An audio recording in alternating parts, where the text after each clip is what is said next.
Welcome to the Colleague Experience podcast episode. Today, we're diving into bold insights, experimentation, and groundbreaking leadership strategies. We'll explore how the unsettling concept of a vacuum, demonstrated in art and science, parallels the challenges of a managerial vacuum in the workplace.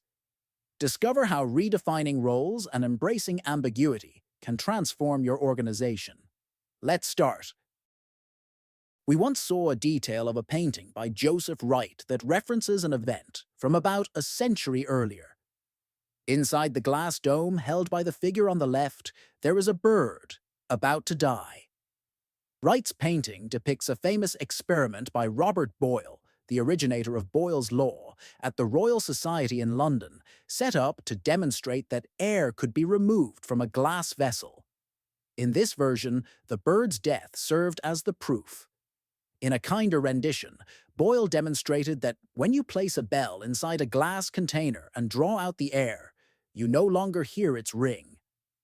Although Boyle was not entirely willing to say it outright, he essentially proved the existence of a vacuum, contrary to the prevailing scientific view since Aristotle. His unfortunate bird was not the last creature to play an active part in the scientific revolution. In its death, it bequeathed us the idea of emptiness. It's no coincidence that for most of the time humans have been pondering the world around them, they believed a vacuum did not exist and was impossible. The notion of a space containing nothing at all is somewhat abstract, and like other abstractions, say infinity or total darkness, it can feel unsettling. We fear concepts we cannot easily grasp. The ancient Greeks, for instance, explained that liquid rises in a tube because it fears the formation of a vacuum. Even now, although we know a vacuum is entirely possible, we still say there is no vacuum in life, implying that when something steps aside, something else inevitably rushes to fill the void. The idea of a managerial vacuum evokes a similar kind of fear. A managerial vacuum suggests there is a space with no clear responsibility, and if no one has clear responsibility, then whatever needs to happen in that space might not occur. It's easy to see why this unsettles us. Managers are supposed to ensure that things happen, not the opposite. In senior roles, we are bombarded by huge amounts of information, decisions, and crises every day. Naturally, the idea of an area with no certainty about what will or won't occur can trigger discomfort, if not outright anxiety. Let's examine the underlying assumptions of this fear of a managerial vacuum. First is the assumption that if a certain action isn't assigned, then there is a chance it won't happen. Second is the assumption that if something that needs to happen does not happen, that's bad. Most of the time, these assumptions sound perfectly sensible, so the concern seems justified. But let's focus on the first assumption.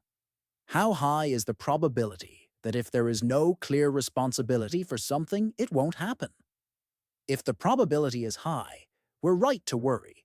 But if it's lower, maybe there's no need. What increases the chance that actions will still occur without any assigned owner? The quick and obvious answer is that someone who is not strictly responsible will notice what needs to be done and take it upon themselves to do it. While that seems trivial, the deeper question is how to create an environment where people pay attention to what might lie outside their immediate boundaries and take initiative accordingly. In our experience, one reason people do not step up beyond their defined responsibilities is precisely the clarity of those definitions. The more explicit and well-demarcated our areas become, the more likely we are to dismiss what falls outside those boundaries. We are already busy and under pressure to fulfill our measurable objectives, so we tend to ignore what isn't in our lane. That's what often happens when responsibilities are too clear and rigid. We lose sight of the bigger picture in which our domain is only a small part. However, when our territory is less sharply defined, and the boundaries between us and our colleagues are less rigid, we may be more inclined to take on tasks that don't officially belong to us. if only because we're not so certain they don't. Yet, what usually happens is that the fear of a managerial vacuum, of things slipping through the cracks, drives managers to define roles with ever greater specificity in the hope of minimizing the risk that something will be missed. Ironically, that very approach can create the opposite effect. We become so locked into our own defined roles that we barely glance at what lies beyond them. We've seen this play out in a large software company we recently worked with. Each developer had a narrowly specified piece of the product. The QA specialists had theirs, and the operations group had a distinct slice of the puzzle. One day, an integration step that everyone assumed belonged to someone else never got done. Nobody noticed until major users started complaining. The incident jolted everyone. It turned out that being too specific in assigning roles had closed our eyes to the overall process. A similar scenario occurred at a biotech firm, where each division was meticulously mapped out. A cross-functional task, gathering data from a particular trial, wasn't in anyone's explicit domain. Everyone saw that it had to be done. Nobody picked it up. It just lay there waiting. Once we stepped back from rigid job definitions and encouraged the teams to spot opportunities for action beyond their formal boundaries, those tasks started to get done much more reliably. It's worth mentioning that an old and popular idea, responsibility cannot be shared, often sits behind the fear of not knowing who's in charge. Yet this idea, while logical on the surface, isn't necessarily correct in reality. Managers fear a lack of clarity about who is responsible, but that same fear leads to a rigid division of responsibilities that fosters isolation between units. Ironically, they then complain about silos. Another angle to this is the loneliness that can accompany being at the top of an organization.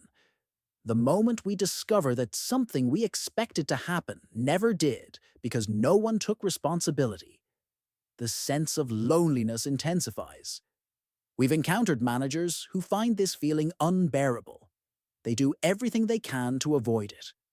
However, tightening roles definitions and building more walls seldom help with loneliness. Sometimes allowing a little bit of managerial vacuum might actually help alleviate it.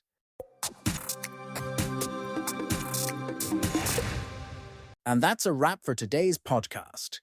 We've explored how Joseph Wright's painting of Robert Boyle's vacuum experiment challenges rigid managerial roles, suggesting that some ambiguity in responsibilities could foster collaboration and reduce isolation. Stay tuned for more updates.